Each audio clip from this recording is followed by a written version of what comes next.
While sunlight can boost serotonin levels and improve mood, the summer sun can also impact mental health and stress. For women specifically, the most common mental disorders such as depression and anxiety can accelerate due to those stressors. Here to help women recognize and respond to depression and anxiety is Katie Dorsey, manager of community-based behavioral health at Trillium Place. Focusing only on women. Of course, it's Women's Health Wednesday. Thank you for being here, Katie. Thank you. So what do you see women struggling with the most when we transition into the summertime and people do typically spend more time outdoors? Women tend to be diagnosed with anxiety the most. Why is that? What is it about the summertime and the heat that leads women to these anxious feelings?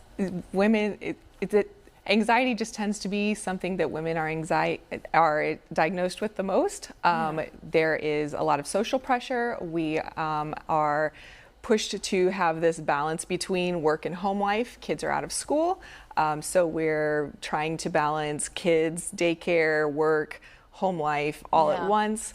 We also tend to ruminate on things and think a lot, and that tends to increase our levels of anxiety as well. Yeah, I mean, and speaking of being outside in the heat, I know we're often teased by our male counterparts that we don't drink enough water, which can play a part in some way.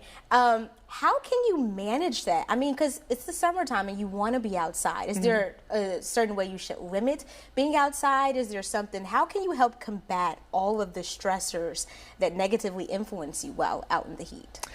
Really just trying to be mindful of how hot it is outside. Are we drinking enough water?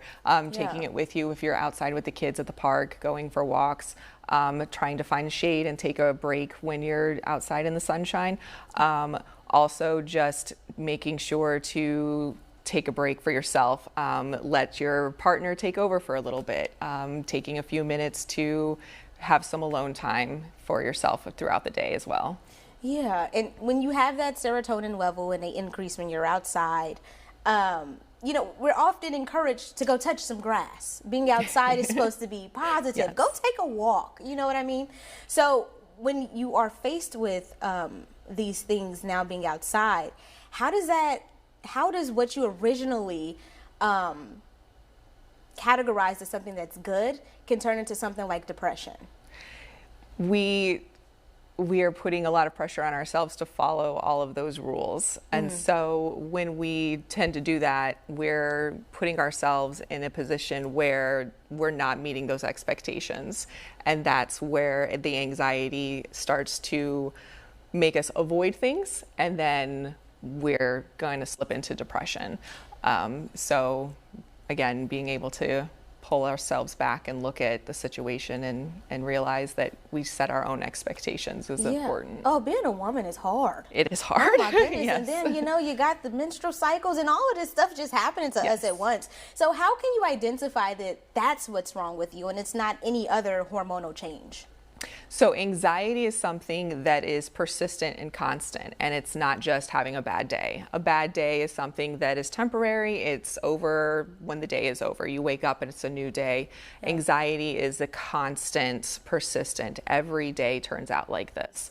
It is your nervous system being an alarm that never shuts off, which is completely different than a fear or having a bad situation happen. That is a temporary thing that will stop. Anxiety doesn't stop, and that's the difference. So when you are constantly having these racing thoughts, shortness of breath, can't seem to catch up and move forward with something, I kind of feel like I'm stuck in a situation, that's time to seek out some help. Really quickly, what resources are available for people if they may be experiencing this? So there is therapy. Therapy is one of the best ways to counteract anxiety because it helps us reframe situations. It helps us be able to turn off that alarm system and develop some coping skills. There are doctors that can also help with medications if that is needed. That's usually the last resort, though, because therapy helps out the best. Oh, Katie, thank you so much. This has been enlightening. Women, drink your water.